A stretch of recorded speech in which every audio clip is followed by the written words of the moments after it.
Hi అండి. ఏదైనా sweet తినాలి అనిపిస్తే ఇన్‌స్టెంట్‌గా ఎంతో హెల్తీగా, టేస్టీగా ఉండే ఈ పెసరపప్పు లడ్డూని ఒకసారి ట్రై చేసి చూడండి. ఇందుకోసం స్టవ్ మీద కడాయి పెట్టుకొని ఇందులోకి కప్పు వరకు పెసరపప్పుని వేసుకొని మంటని లో టు మీడియం ఫ్లేమ్ పెట్టుకుంటూ బాగా లైట్ గోల్డెన్ కలర్ వచ్చేంత వరకు ఫ్రై చేసుకోవాలి.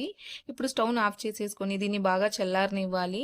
జార్‌లోకి ఒక అరకప్పు వరకు పంచదారను వేసుకోవాలి. మీరు పంచదార ప్లేస్‌లో బెల్లాన్నైనా వేసుకోవచ్చు. ఇందులోకి యాలకుల్ని కూడా వేసుకొని మెత్తగా పౌడర్ లాగా గ్రైండ్ చేసుకోవాలి. ఇప్పుడు ఇందులోకి చల్లార్చుకున్న పెసరపప్పును కూడా వేసుకొని మరీ మెత్తగా కాకుండా కొంచెం రవ్వ రవ్వగా గ్రైండ్ చేసుకొని ప్లేట్లోకి తీసుకోవాలి. ఇప్పుడు ఇందులోకి ఒక 4, 5 టేబుల్ స్పూన్ల వరకు కాంచిన నెయ్యిని వేసుకోవాలి. మీరు నెయ్యి ఇష్టపడకపోతే నెయ్యి ప్లేస్లో మీరు పాలనైనా వేసుకొని బాగా కలుపుకోవాలండి. ఈ విధంగా బాగా కలుపుకున్నాక ఈ విధంగా మీకు నచ్చిన సైజులో ఈ విధంగా లడ్డూలాగా చుట్టేసుకోవాలి. అంతేనండి. ఎంతో హెల్తీగా, టేస్టీగా ఉండే మన పెసరపప్పు లడ్డు అనేది రెడీ.